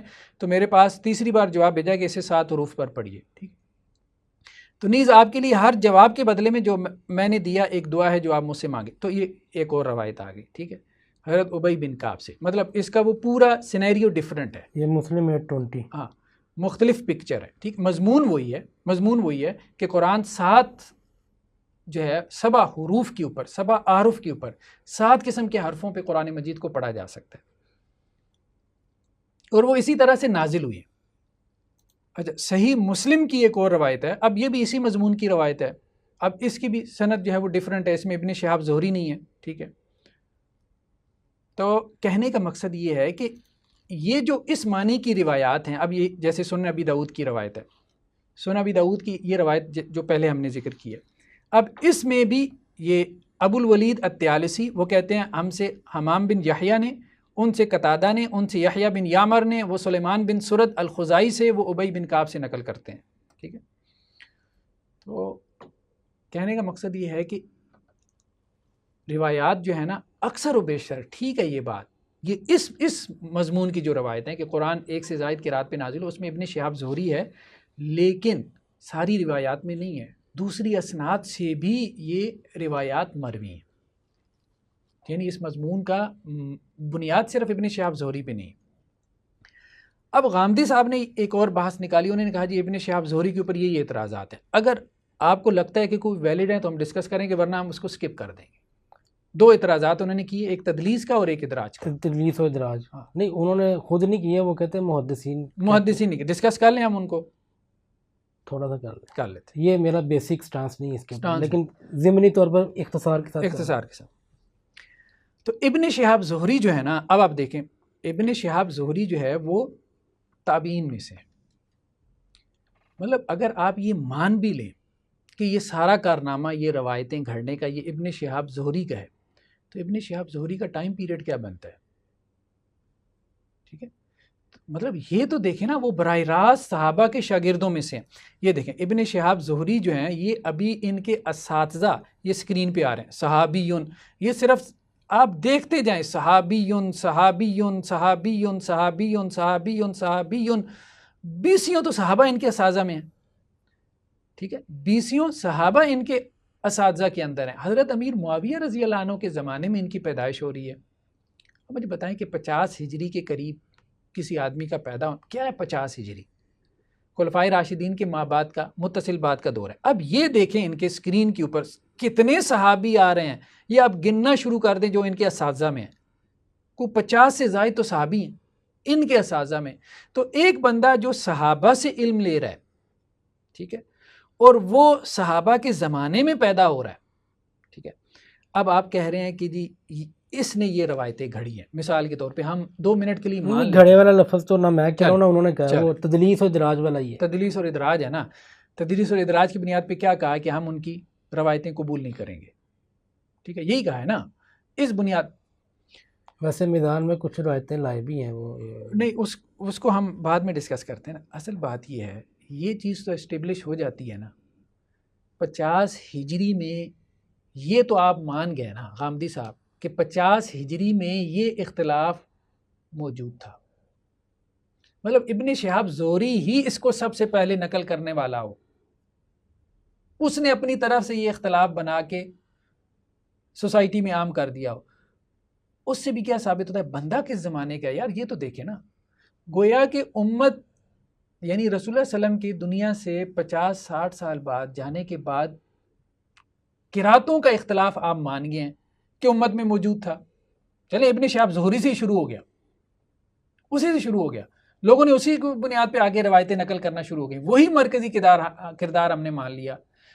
تو صحابہ کا دور ہے نا، صحابہ کا دور ہے نا. آپ کیا کہتے ہیں قرآن صحابہ کے اجماع اور قولی تواتر سے، آپ تو اس دور سے باہر ہی نہیں نکلے. ابن شہاب زہری کا دور جو ہے، ٹھیک ہے، 50 صحابہ تو اس کے اساتذہ میں ہیں، ٹھیک، 50 صحابہ تو اس کے اساتذہ میں ہیں، 22-24 صحابہ سے یہ روایت منقول ہے انزل القرآن علی سبعۃ احرف. کہنے کا مقصد ہے جس زمانے میں وہ بیٹھا ہے، ٹھیک ہے، وہ زمانہ ہے ہی صحابہ کا زمانہ.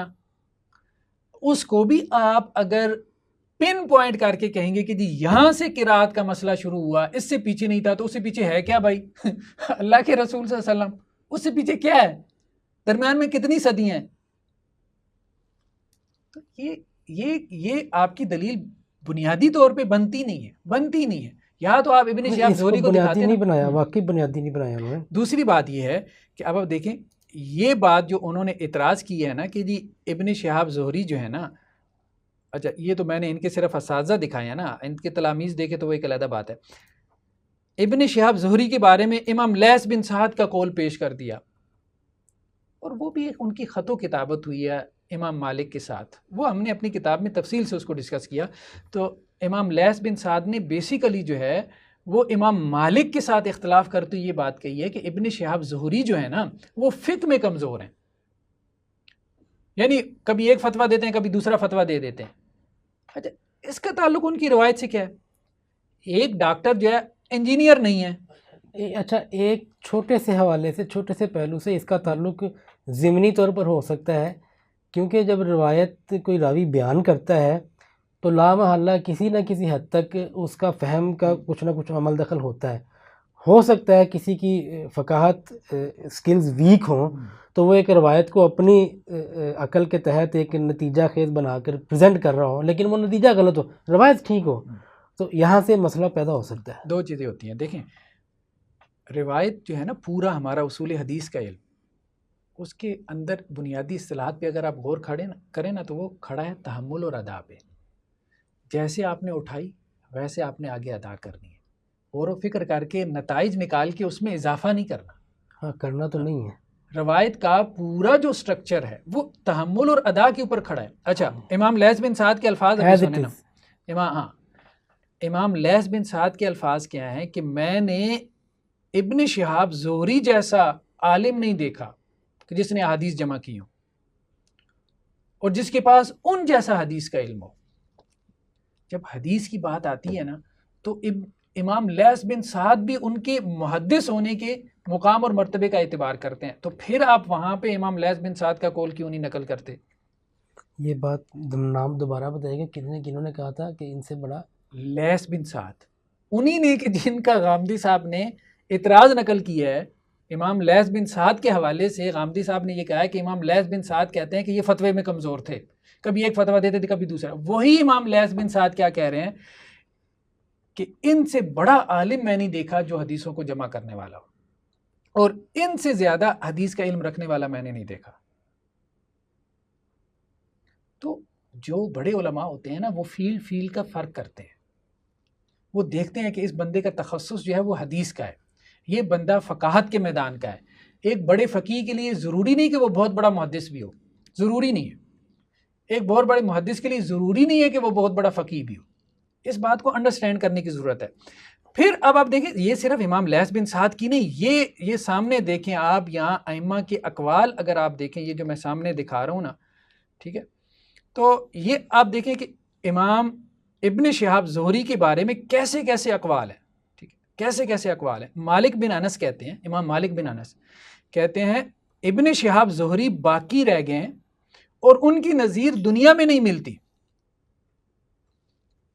ان کی, اور امام مالک کوئی عام آدمی نہیں ہے, محدثین میں سے ہیں, موطا امام مالک ہے ان کی. تو اسی طرح سے اب امام لیث بن سعد نے کہا تھا کہ میں اس سے بڑا عالم نہیں دیکھا جو حدیث جمع کرتے ہیں. تو فقاہت میں کمزوری کا اعتراض بھی پہلے انہوں نے کر لیا. اس کا مطلب وہ بھی اس چیز کے قائل تھے کہ یہ دو الگ الگ ہیں. بالکل, ایک میں کمزوری کا مطلب دوسرے کا نہیں ہے. دوسرے کا نہیں. ٹھیک ہو گیا. جیسے دیکھیں نا, اناف کے یہاں ایک بحث پیدا ہوئی, اگرچہ مجھے اس سے اتفاق نہیں ہے, لیکن ان کے یہاں ایک بحث پیدا ہوئی. آپ اس کے حوالے, وہ کہتے ہیں کہ جی حضرت ابو ہریرہ رضی اللہ عنہ غیر فقیر راوی تھے. ہاں جی کہتے ہیں. ٹھیک, تو صحابہ میں یہ تقسیم ہمیں ملتی ہے. ٹھیک ہے, حضرت عبداللہ بن مسعود فقیر راوی تھے, کچھ صحابہ مکثرین تھے, زیادہ کثرت سے روایات کرنے والے تھے, کچھ فقہا صحابہ تھے. یہ تقسیم صحابہ سے واضح ہو گئی تھی اور علماء اس بات کو اچھی طریقے سے سمجھتے تھے. حضرت عمر بن عبد العزیز سے مجھے بتائیں 5واں خلیفہ راشد ان کو مانتے ہیں. یہ اب ان کے اقوال ذرا دیکھیں ابن شہاب زہری کے بارے میں, اسی قسم کی سٹیٹمنٹس ہیں. ان جیسا عالم نہیں ہے. ٹھیک, اور انہوں نے اسٹیٹ لیول پہ ابن شہاب زہری کو مقرر کیا تھا جمع و تدوین حدیث کے لیے. یعنی جمع قرآن ہوا ہے حضرت ابو بکر اور حضرت عثمان کے زمانے میں, جمع و تدوین حدیث کا کام اسٹیٹ لیول پہ جو ہوا ہے حضرت عمر بن عبدالعزیز کے زمانے میں. قرآن کی جمع میں سب سے بنیادی کردار تھا حضرت زید بن ثابت کا, اور جمع حدیث کی پروجیکٹ میں, اسٹیٹ لیول کے پروجیکٹ میں جو خلافت راشدہ کا پروجیکٹ تھا, اس میں بنیادی کردار ابن شہاب زہری کا تھا. مطلب آپ کہاں جا کے یار چیزوں کو چھیڑنا چاہ رہے ہیں. ہاں, مطلب یہ اس بات کو سمجھیں, آپ نے جہاں پہ ہاتھ ڈالا ہے نا, آپ ایک بندے پہ نہیں ہاتھ ڈال رہے, آپ پورے ذخیرہ حدیث کو مشکوک بنانا چاہ رہے ہیں. چلیں آپ پوری کر لیں. ہاں پوری تو خیر ہم کرتے رہیں گے, اور آپ سنتے بھی رہیں گے, مسکراتے بھی رہیں گے. بہرحال اچھی بات ہے, آپ سن لیتے ہیں, سنانی بھی ہیں ایک دفعہ. سوالات میرے کافی لمبے ہیں. نہیں انشاءاللہ سے کریں گے ہم, اور طالب علم ماننا یہاں پر ہی ہیں ہم نے نہ کہ مناظرانہ. ایک اور روایت ہے یہ سنن ترمذی کی. ابھی ہم منزل القرآن علی سبعۃ احرف جی پہلی پہ ہیں, پہلی ٹائپ پہ ہیں. احمد بن مری وہ کہتے ہیں ہمیں حسن بن موسیٰ نے, وہ کہتے ہیں ہمیں شیبان نے عاصم سے, انہوں نے زر بن حبیش سے, وہ ابی بن کعب سے. ایک اور سند سے بھی, سندیں بہت ہیں یار, مختلف سندوں سے یہ چیز جو ہے وہ مروی ہے. انزل القرآن علی سبعۃ احرف. پہلی بات ہے ابن شہاب زہری اس کا مرکزی راوی نہیں ہے, اکثر روایات میں وہ ہے. باقی یہ کہ اس کے علاوہ بھی سندوں سے مروی ہے. یا تو آپ ساری سندیں نکالتے, اگر آپ نے تحقیق کرنی تھی نا, ساری سندیں نکالتے, ساروں کے مرکزی راوی نکالتے. ٹھیک ہے, تو روایات جو ہیں وہ آپ ایک قسم کی روایات کا انکار نہیں کر رہے, یہ تو ابھی پہلی قسم بیان ہو رہی ہے نا روایات کی. اور پھر ابن شہاب زہری پہ جو اعتراضات ہیں وہ اعتراضات بھی ہم نے کہا قوی نہیں ہے. اور دوسری اور اہم بات یہ ہے کہ یہ ایک الزامی جواب ہے ویسے, لیکن میں نقل کر دیتا ہوں, اب آ گئی بات ذہن میں تو میں نقل کر دیتا ہوں. غامدی صاحب کے میزان کتاب کا ہر باب ابن شہاب زہری کی روایات اس میں موجود ہے, اور میں نے اپنی کتاب میں ان کے نمبرز دیے ہیں, باقاعدہ نمبرز دیے ہیں. اچھا, اب ایک بات اور بھی کہہ دیتا ہوں. ابن شہاب زہری اتنا غیر معتبر تھا نا, تو آپ اپنی میزان کتاب میں ان کی روایتیں کیوں لے کے آتے؟ ویسے جان بوجھ کے نہیں لے کے آئے. ٹھیک ہے, جان بوجھ کے نہیں لے کے آئے, لیکن چونکہ حدیث ان کا میدان نہیں تھا نا, اب یہ غلطی ان سے ہو گئی. وہی روایات میں نے سندیں اٹھا کے دیکھی جو وہ میزان میں لائے تھے, اور ان کی عام طور پہ ہمارے یہاں کیا ہوتا ہے, صحیح بخاری صحیح مسلم سے روایتیں اٹھا لیتے ہیں, پھر سندیں تو لوگ دیکھتے نہیں ہیں نا. وہی روایات ابن شہاب زہری کے علاوہ راویوں سے ثابت تھیں. ٹھیک ہے, لیکن کوئی تردد ہی نہیں ہے نا. جہاں اصل مسئلہ یہ ہے کہ آپ نے ایک فلسفہ بنا لیا, آپ نے ایک فکر بنا لیا, آپ نے کہا یہ فکر ثابت ہونا چاہیے. جہاں آپ کو لگا کہ یہ ثابت ہو رہا ہے, وہاں آپ نے یہ دیکھنے کی بھی تردد اور زحمت نہیں کی کہ اس کی سند میں ابن شہاب زہری ہے کہ نہیں ہے, اور یہ ابن شہاب زہری کے علاوہ کسی اور سند سے بھی مروی ہے کہ نہیں ہے. جہاں آپ کو لگا کہ ہمارا فلسفہ جو ہے نا, اب وہاں آپ جو ہے وہ مل مار کے بیٹھ گئے. آپ نے کہا یہاں سے یار گزرنے نہیں دینا تمہیں. اس کو مثبت پہلو سے بھی دیکھا جا سکتا ہے کہ انہوں نے اعتراض ضرور کیا ابن شہاب زہری پر, لیکن یہ صرف ایک علمی اعتراض تھا. اگر اناد ہوتا تو وہ روایات نہ لے کے آتے. اس کی پازیٹیو پریزنٹیشن بھی تو ہو سکتی ہے کہ نہیں؟ دیکھیں اصل بات یہ ہے پازیٹیو پریزنٹیشن جو ہے نا وہ نہیں ہو سکتی نا. اس کو آپ یوں ذرا دیکھیں، ان کے الفاظ ذرا دیکھیں. یا تو پھر وہ خود ہی بتائیں گے کہ میں کیوں لیا، غلطی سے لیا ہے. اگر ملتی تو مجھے پتا ہوتا اور ہوتی تو میں نہ لے کے آتا. پھر ایسا کرتے ہیں ہم توجہ دلاتے ہیں کہ سر اگلے ایڈیشن میں یہ نکال کے نا ان کی دوسری لے آئیں، سیم ہے. تو بات تو پھر وہ یہ نا دوسری بھی لے آئیں. اگر آپ دوسری بھی لے آئیں تو اس کے باوجود مسئلہ تو وہی ہے نا. ہم جو بات کر رہے ہیں اس بات کو سمجھنے کی کوشش کریں. آپ کا پہلے ایک سوچ تھی، ایک فکر تھی، آپ کو جہاں پہ حدیث ملی نا اس سوچ کے مطابق آپ نے تحقیق گوارا نہیں کی. ٹھیک ہے. اب تو آپ ہماری وجہ سے تحقیق کریں گے تو بات تو ہماری پھر بھی ثابت ہو گئی. جہاں آپ کی سوچ کے خلاف بات جا رہی تھی، بات پھر ہوئی. دیکھیں دو چیزیں ہوتی ہیں. میری بات پہلے سنیں جو میں اسٹیبلش کرنا چاہ رہا ہوں. کچھ لوگ ایسے ہوتے ہیں جو کتاب و سنت کو پڑھتے ہیں بلینک ہو کے، بلینک سلیٹ کی طرح، جو کتاب و سنت نے میرے دماغ پہ ثبت کر دیا. ٹھیک ہے، بہت کم لوگ ہیں ایسی دنیا میں، بہت کم لوگ ہیں. اکثر لوگ کون ہیں کتاب و سنت کا نام لینے والے؟ اکثر لوگ کون ہیں یا اللہ کی کتاب کا نام، جن کا پہلے ذہن بلینک نہیں ہے، ایک فلسفہ ہے سلیٹ کے اوپر لکھا ہوا ہے. ٹھیک ہے، اب وہ کتاب و سنت کو پڑھتے ہیں. اب کیا کرتے ہیں؟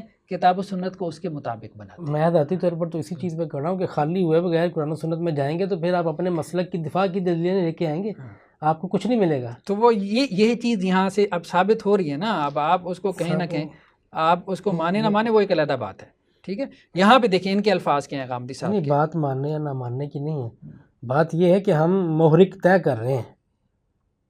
یہ ضروری نہیں ہے. ویسے میں یہ نہیں کہتا، میں اعتراض نہیں کر رہا کہ نہ کریں، میں دفاع بھی نہیں کر رہا، میں کہہ رہا ہوں یہ ضروری نہیں ہے. علمی بحث کا یہ موضوع کوئی بات، آپ کی رائے آ گئی بس. ٹھیک ہے، اس پہ بھی ہم بات کریں گے، اس پہ بھی ہم بات. یہ اندر کوئی ہوتا ہے ہلکا سا جس کی وجہ سے، ورنہ یہ ضروری نہیں چیزیں کرنا، وہ نہیں کرتے ایسی چیزیں بیان. اچھا، اب آپ دیکھیں کہ یہ ان روایات کے بارے میں کیا کہہ رہے ہیں. دیکھیں بات یہ ہے کہ یہاں پہ انہوں نے ان قرات کے اختلافات کے بارے میں جو انہوں نے یہاں پہ سٹانس اختیار کیا ہے نا، کہتے ہیں اس روایت کے بارے میں ذیل کے چند حقائق اگر پیش نظر رہیں تو صاف واضح ہو جاتا ہے کہ یہ ایک بالکل ہی بے معنی روایت ہے جسے اس بحث میں ہرگز قابل اعتنا نہیں سمجھنا چاہیے. ایک بات تو یہ ہوگی. اچھا، اس کے بعد آگے چل کے یہ بات کہتے ہیں یہی معاملہ ان روایتوں کا بھی ہے جو سیدنا صدیق اور ان کے بعد سیدنا عثمان کے دور میں قرآن کی جمع و تدوین سے متعلق حدیث کی کتابوں میں نقل ہوئی ہیں. کون سا معاملہ؟ بالکل بیکار بے معنی قسم کی روایتیں. ٹھیک ہے، آپ تو یہ کہہ دیں گے کہ حدیثوں کا کہاں پہ انکار کیا ہے حافظ صاحب، کہاں پہ انہوں نے کہا کہ میں حدیثوں کو نہیں مان رہا. مجھے بتائیں اگر مان رہے تھے، اگر ان حدیثوں کو مان رہے تھے تو اس نتیجے تک کیسے پہنچتے؟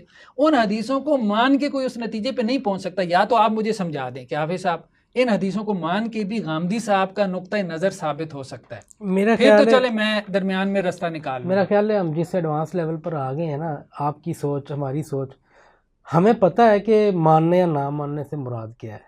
ماننے یا نہ ماننے سے پوزیشن کی مراد ہے. ایک طبقے کے ہاں اس کا سٹیٹس یہاں پر ہے، ان کے ہاں یہاں پر ہے. یہاں ماننے یا نہ ماننے کا سوال نہیں ہے. یہاں پر یہ ہے ان کے نزدیک سٹیٹس یہ ہے مستقل بذات ماخذ دین کا نہیں مان رہے نا، اور شرح وضاحت تفہیم تبیین اسوہ حسنہ کا سورس. ہم حدیث کی بات کو چھوڑ، ان کا نام ماننا اس حد تک ہے.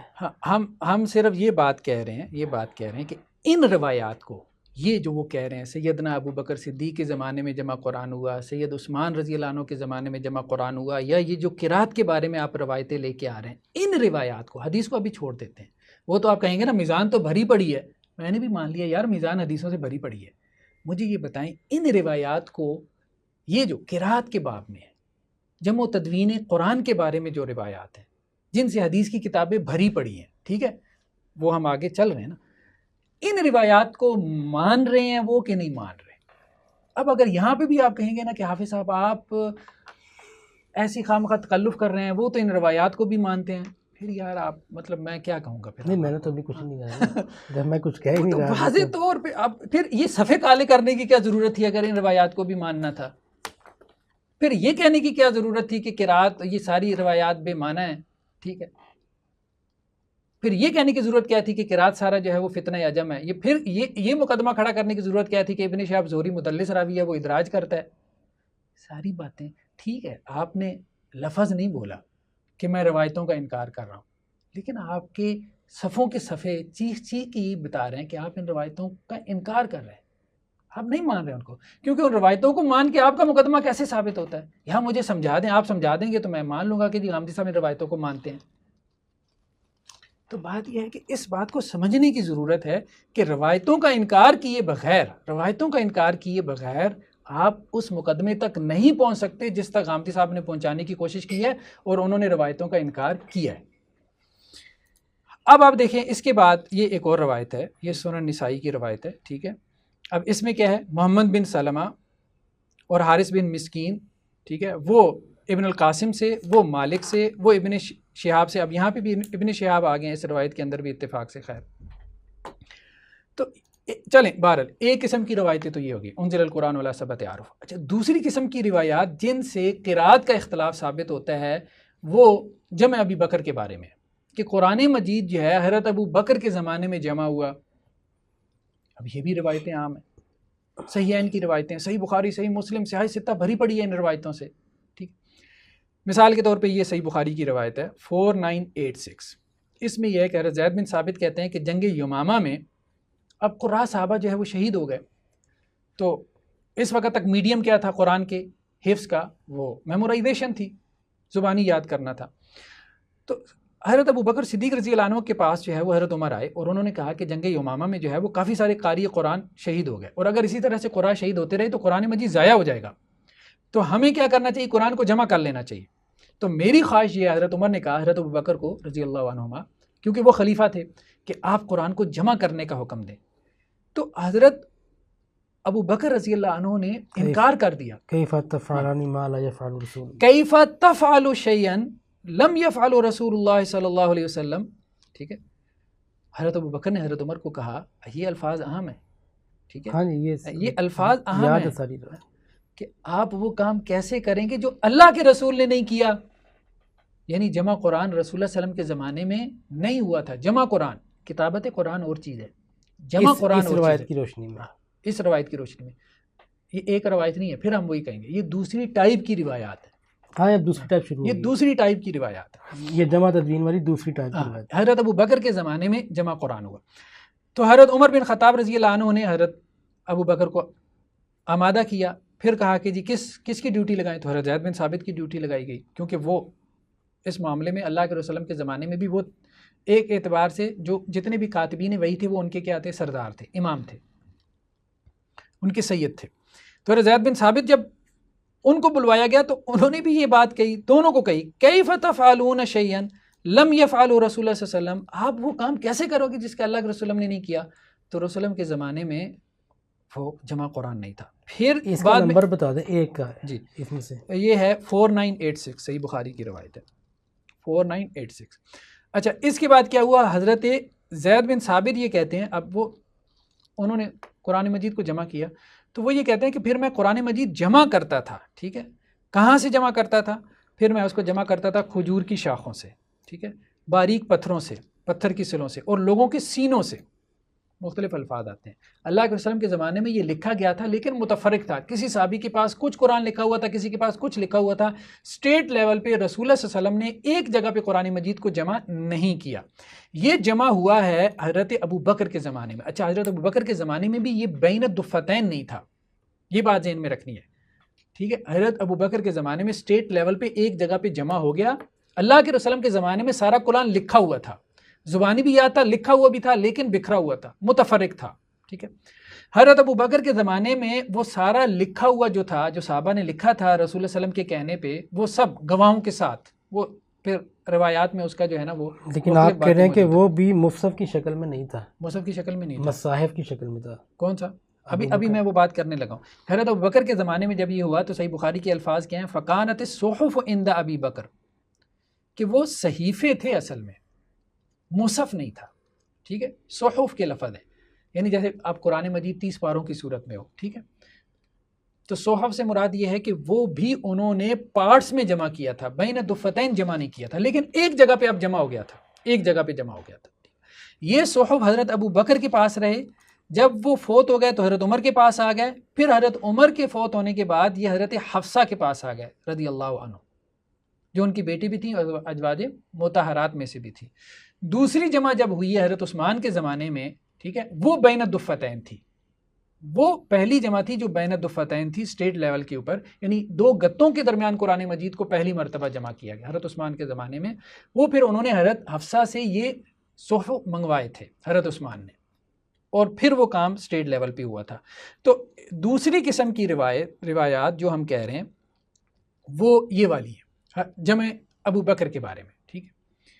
تیسری قسم کی روایات وہ ہیں جو جمع عثمان کے بارے میں ہے کہ حضرت عثمان رضی اللہ عنہ کے زمانے میں پھر کام ہوا۔ اب میں نے آپ کو بتایا نا کہ اصل میں یہ کیسے ہوا، سٹیپ بائی سٹیپ کام کیا ہوا، ہر کام کا دوسرے کام سے فرق کیا تھا، ٹھیک ہے، روایات کے مطابق۔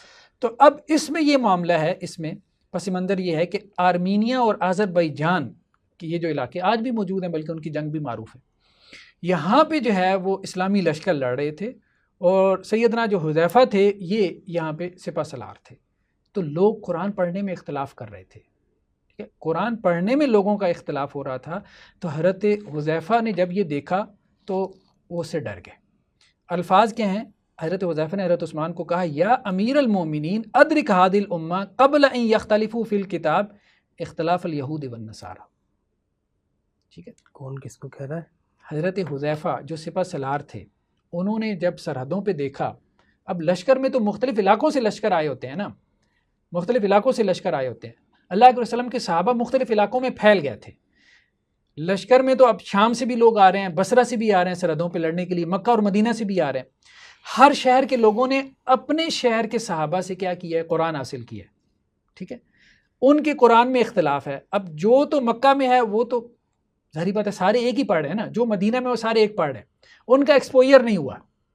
لیکن جب وہ لشکروں میں جا کے ملے ہیں، ٹھیک ہے، ان کی ملاقاتیں ہوئی ہیں، انہوں نے ایک دوسرے کی قرات سنی ہے، اس سے کیا ہوا؟ اختلاف پیدا ہوا، وہ اختلاف سے جھگڑا پیدا ہوا۔ وہ جھگڑا جو ہے نا جب بہت بڑھ گیا، تو حضرت حذیفہ یہ کہتے ہیں کہ میں نے حضرت عثمان کو یہ بات کہی کہ اس امت کو پکڑیں اس سے پہلے کہ یہ یہود و نصارہ کی طرح اختلاف کریں۔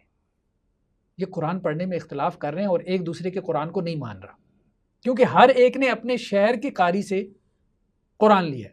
حضرت عبداللہ ابن مسعود کوفہ میں تھے، ٹھیک ہے، حضرت عبداللہ ابن عباس مکہ میں تھے مثال کے طور پہ، حضرت ابو ہریرہ جو ہے حضرت عبداللہ بن عمر مدینہ میں تھے، صحابہ کرام تو اسی طرح سے پھیل گئے نا۔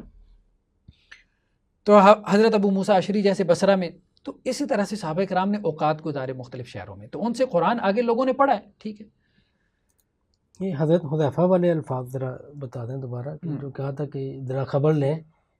حضرت حذیفہ نے کہا یا امیر المومنین، حضرت عثمان کو یا امیر المومنین ادرک هذه الامہ قبل ان یختلفوا فی الکتاب اختلاف الیہود والنصارى۔ یہ کون سی کہاں کی روایت ہے؟ یہ صحیح بخاری کی روایت ہے 4987۔ حضرت عثمان نے کیا کیا کہ حضرت حفصہ کے پاس جو ہے وہ اپنا نمائندہ بھیجا، اور انہوں نے کہا کہ وہ صحف دے دیں جو حضرت عمر کے پاس تھے، اور انہیں حضرت ابو بکر سے ملے تھے، ٹھیک۔ حضرت عثمان نے پھر ایک کمیٹی بنائی 4 لوگوں کی، حضرت زید بن ثابت، کیونکہ پہلا بھی جمع قرآن حضرت زید بن ثابت کی زیر سرپرستی ہوا تھا، بلکہ وہ ساتھ گئے تھے نا جی، وہ ساتھ تھے نا کہنے کے لیے کہ جمع نہ کر لیں۔ ہاں وہ حضرت ابو بکر ان دونوں کو کہا تھا نا کہ تم کیسے وہ کام کر سکتے جو اللہ کے نبی جی ایسے ہی۔ تو سیدنا زید بن ثابت، عبداللہ بن زبیر، سیدنا ابن عاص اور عبد الرحمن بن حارث بن ہشام، ٹھیک ہے، تو یہ 4 لوگ، اور ان کی کمیٹی بھی امیر جو ہے وہ حضرت زید بن ثابت تھے، ٹھیک ہے۔ اچھا، یہ 4 لوگوں کو کہا گیا کہ تم ایسا کرو کہ یہ صحف ہیں، ٹھیک ہے، اب یہ پڑھنے میں اختلاف کر رہے ہیں، جو یہ پڑھ رہے ہیں نا، اب وہی والی آپ کے والی بات کہ رسم تھا، کوئی نقطے نہیں تھے، اعراب نہیں تھے، پڑھنے میں غلطی ہو سکتی تھی۔ اب حضرت عثمان نے کہا کہ جن قرات کا ثبوت ہے رسول اللہ صلی اللہ علیہ وسلم سے، ان کو باقی رکھو۔ کیسے باقی رکھنا ہے؟ ان کو کیسے باقی رکھنا ہے؟ ان کو رسم کے ذریعے باقی رکھنا ہے۔ ہم نے اب خبر پہ نہیں چھوڑنا صرف، کیونکہ خبر میں ہو گیا اختلاف، اس میں احتمال پیدا ہو گیا ہے کہ اس خبر سے یہ جو لکھا ہوا ہے اس سے جو چاہیں نکال سکتے ہیں، تو جو نکلتا ہے نا، خبر تو اس کی بنیاد ہے، لیکن تم رسم اس طرح سے رکھو کہ وہ خبر سے جو قرات ثابت ہیں وہ اس رسم سے نکل سکیں، وہ اس رسم سے نکل سکیں، اور جو خبر سے ثابت نہیں ہے وہ اس رسم سے نہ نکل سکے۔ تو اس لیے رسم عثمانی کیا قاتلہ سے قبیلہ نہ نکل سکے، جی قاتلہ سے قبیلہ نہ نکل سکے، تے کے نقطے لگا دو. نہیں نہیں یہ نہیں کہا، یہ نہیں کہا، یہ نہیں کہا. اس بات کو تھوڑا سا نا اور طرح سے سمجھنے کی ضرورت ہے. یہ نہیں کہا نقطے شقطے کوئی نہیں لگے حضرت عثمان کے زمانے میں، اعراب بھی نہیں لگے. پھر رسم میں کیا ہوا؟ ہاں پھر رسم اس کو نہیں کہتے، اس کو علم و ضبط کہتے ہیں. جو آپ کہہ رہے ہیں نا نقطوں کو، اعراب کو، وہ ایک علیحدہ علم ہے. اس کے لیے عنوان کیا؟ علم و ضبط. علم و ضبط ہے، یہ سکون کی علامت ہے، یہ زبر کی علامت ہے، یہ زیر ہے، یہ دو پیش ہے، یہ علم و ضبط ہے. اس کو رسم نہیں کہتے. رسم اصل میں کہتے ہیں لکھنے کے سٹائل کو. مالک کو آپ الف کے ساتھ لکھیں گے یا بغیر الف کے لکھیں گے، یہ رسم ہے. ٹھیک ہے، رسم لکھنے کا سٹائل ہے.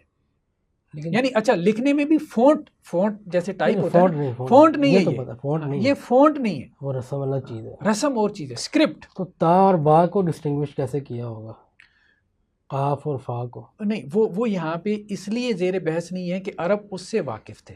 اچھا ہاں اس سے واقف تھے.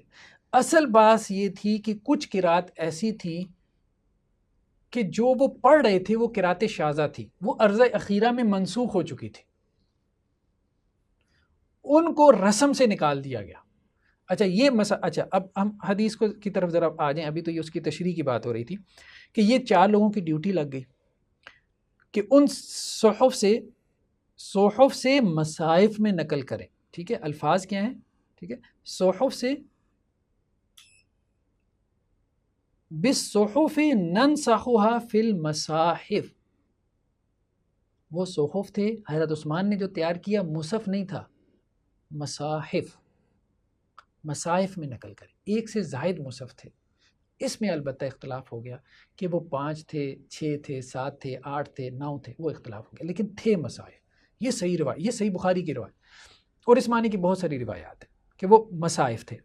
تو مصائف میں بعض اوقات جو ہے نا ایک مصحف کے رسم میں وہ ساری قرات نہیں سما رہی تھی، تو انہوں نے ہر علاقے میں جو قرات پڑھی جا رہی تھی اس کے مطابق ایک مصحف تیار کیا.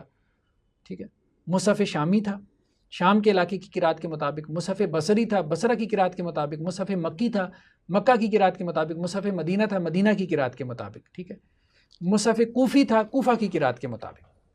یہ مصائف حضرت عثمان رضی اللہ عنہ نے تیار کروائے. تو حضرت عثمان رضی اللہ عنہ کے 2 بڑے کارنامے بنتے ہیں.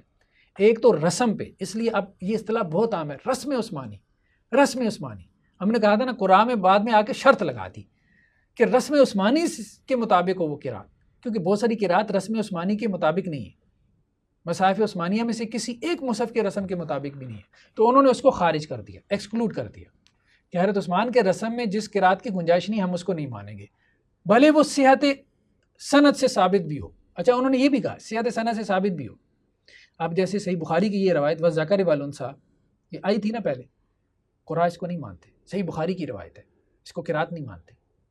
وہ البتہ یہ بیانیہ ہے، وہ کہتے ہیں یہ منسوخ ہے، یہ مترادفات کی قبیل سے تھی. یہ قرات مترادفات عرض اخیرہ میں منسوخ ہو گئے تھے، تو انہوں نے یہ بیانیہ اختیار کر لیا.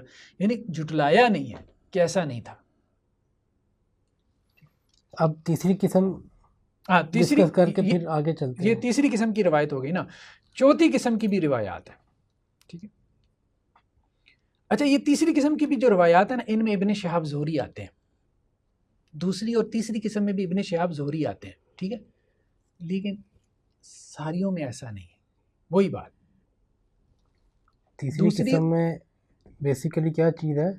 ٹھیک ہے نا، دوسری قسم میں تو جمع تیسری ابی بکر، اور تیسری میں جمع عثمانی. حضرت عثمان کے زمانے میں یہ سارا واقعہ ہوا.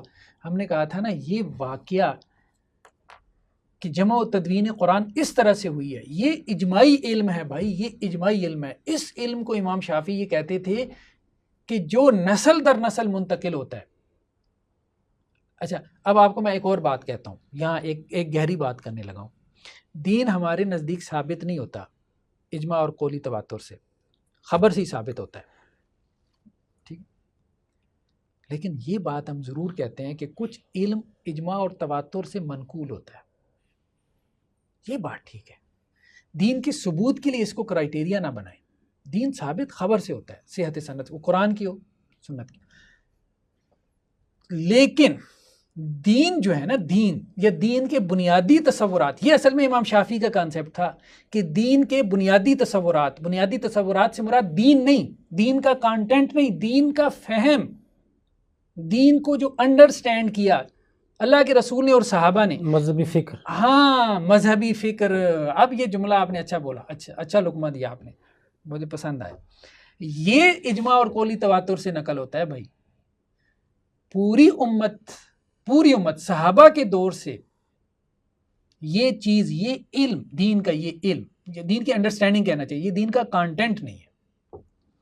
یہ اجماع اور قولی تواتر سے نقل کر رہی ہے کہ قرآن اس طرح سے جمع ہوا ہے، معراج کا واقعہ اس طرح سے ہوا ہے، غار حرا میں اللہ کے رسول صلی اللہ علیہ وسلم نے اس طرح سے جو ہے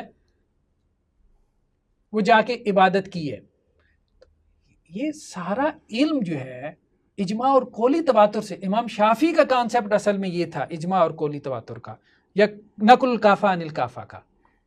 مطلب آپ کے خیال سے وہ یہ کہنا چاہ رہے تھے کہ ایک دفعہ دین کے معاملے میں کوئی فہم ڈیولپ ہو گیا اور وہ تواتر سے منتقل ہو گیا، اب آپ اس فہم سے باہر نہیں جا سکتے.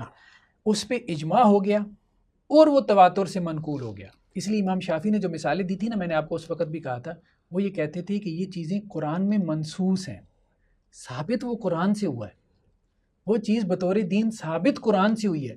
اب قرآن کی اس نص کا معنی کیا ہے؟ وہ اصل میں معنی پہ اجماع ہوا ہے، اور اس نص کے معنی جو ہے وہ آگے تواتر سے منقول ہوا ہے. اس کو انہوں نے کہا یہ علم عام ہے. یہ بہت بڑا ڈفرینس ہے دونوں پیراڈائمز میں. یہ قطعی علم ہے جس سے انکار ممکن نہیں. اجماع اور فہم کے تواتر کی کوئی حیثیت نہیں. تواتر وہی ہے جو کانٹینٹ کو منتقل کر رہا ہے، اس کو تو کوئی نہیں مانتا باہر. ٹھیک ہے، اس پر کریں گے. جی تو چوتھی قسم. نہیں، میں اصل میں ایک بات رہ گئی وہ درمیان میں، کہ دوسری اور تیسری قسم کی جو روایات ہیں نا، وہ ابن شہاب زہری کے علاوہ سے بھی مروی ہیں. بس میں ایک مثال دے دوں. جیسے صحیح مسلم میں یہ کہتے ہیں اسحاق بن ابراہیم حنظلی، وہ کہتے ہیں عبدہ بن سلیمان، وہ کہتے ہیں آمش نے ہم سے بیان کیا، وہ شقیق سے، وہ عبداللہ بن مسعود سے. ابن شہاب زہری نہیں ہے. صحیح مسلم کی روایت ہے 2462. تو اب اس میں وہی بات کہ جی حضرت عبداللہ بن مسعود یہ کہہ رہے ہیں کہ جی اپنے مصائف چھپا لو، کیونکہ آرڈر آ گیا تھا حضرت عثمان رضی اللہ عنہ کی طرف سے کہ جی سارے مصائف ہمارے حوالے کر دو. اب جو اسٹیٹ لیول کا مصحف ہے نا وہی جاری ہوگا. اور بعض روایات میں یہ بھی ہے کہ حضرت عبداللہ بن مسعود نے یہ تبصرہ کیا کہ جب یہ بچوں میں کھیلتے تھے حضرت زید بن ثابت، تو اس وقت مجھے رسول اللہ صلی اللہ علیہ وسلم سے 70 صورتیں یاد تھیں، اور اب یہ ہمیں اس کا پابند بناتے ہیں کہ اس کے مطابق آپ جو ہے وہ قرات کریں گے. یعنی ہمارے اوپر انہیں اعتبار نہیں ہے. تو مطلب ہم سینئر ہیں اللہ کے رسول سے قرآن حاصل کرنے میں. لیکن اس کے باوجود حضرت عثمان نے اس پہ اسٹرکٹ فیصلہ لیا. اس لیے میں نے کہا تھا کہ یہ انتظامی مسئلہ تھا. حضرت عبداللہ بن مسعود اپنی جگہ پہ ٹھیک تھے.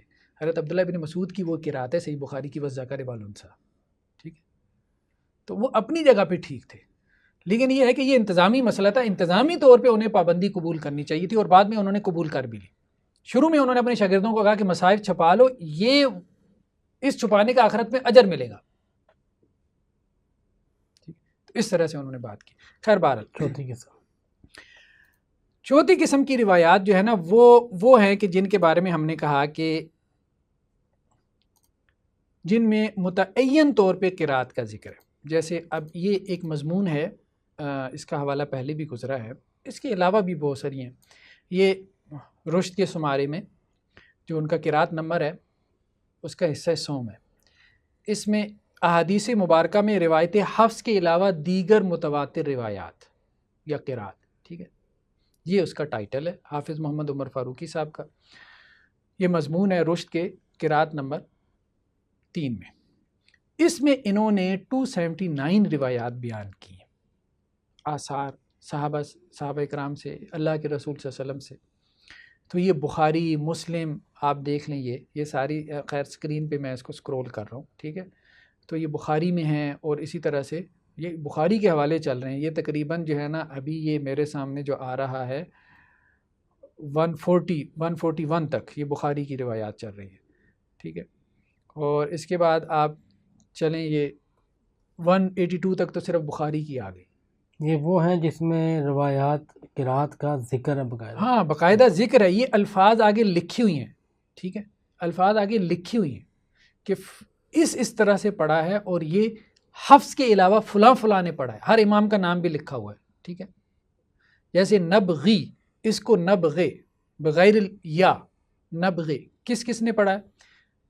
اس کو تو جو دو مدنی جو قراء انہوں نے پڑھا ہے, بصری نے پڑھا ہے, امام کسائی نے پڑھا ہے, ابن کثیر نے پڑھا ہے, امام یعقوب نے پڑھا ہے, ٹھیک ہے. تو اس طرح سے مطلب ایک ایک لفظ کے بارے میں, ایک ایک لفظ کے بارے میں, ٹھیک ہے, مطلب وہ کس صورت کی کس آیت میں ہے وہ لفظ, حفظ نے کس طرح سے پڑھا ہے, اور روایت میں کس طرح سے ثابت ہے, اور روایت میں جس طرح سے ثابت ہے 7 عشرہ قاریوں میں سے کس نے اس کو اس طرح سے پڑھا ہے جس طرح سے وہ روایت میں آیا ہے.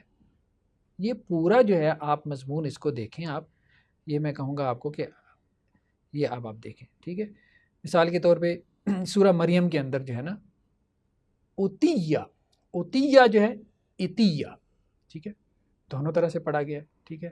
امام نافع, ابن کثیر, ابو عمر بصری, ابن عامر شامی, ایک ایک لفظ کے بارے میں. یہ 279 نہیں ہے صرف, یہ تو ایک چھوٹے سے ریسرچر نے محنت کی ہے اور ان کو جمع کرنے کی کوشش کی ہے. چوتھی قسم کی روایات وہ ہیں جن میں متعین طور پہ یہ الفاظ آ گیا کہ اس لفظ کو اس طرح سے بھی پڑھا گیا. یہ ہم نے کہا تھا کہ ایک تو یہ ہے نا قرآن کی اپنی سندیں ہیں, وہ حدیثوں کی بنیاد پہ نہیں مانتے. وہ حدیثوں کی بنیاد پہ اگر قرآن مانتے نا تو وہ سب سے پہلے صحیح بخاری میں والذکر والانثیٰ کو مانتے.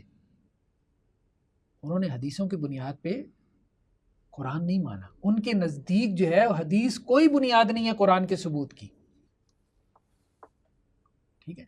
وہاں قرآن کے ثبوت کی کیا 3 شرائط کیا تھی, میں نے آپ سے نقل کی تھی. قراء کی سند سے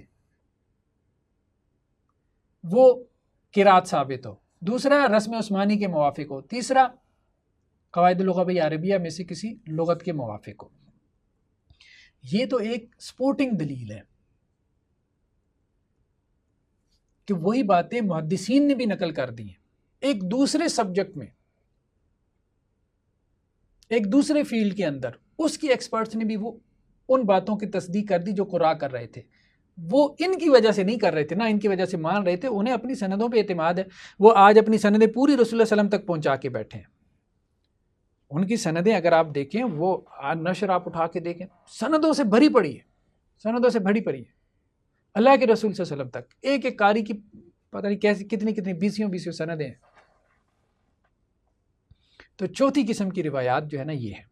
تو یہ بیسیکلی دیکھیں, یہ ایک دوسری بڑی دلیل ہے کہ آپ قرات کا جب آپ انکار کرتے ہیں, ایک تو یہ ہے نا کہ ان کی اپنی دلیل ہے جس پہ ہم نے پچھلے ایپیسوڈ میں گفتگو کی تھی. اصل دلیل تو وہی ہے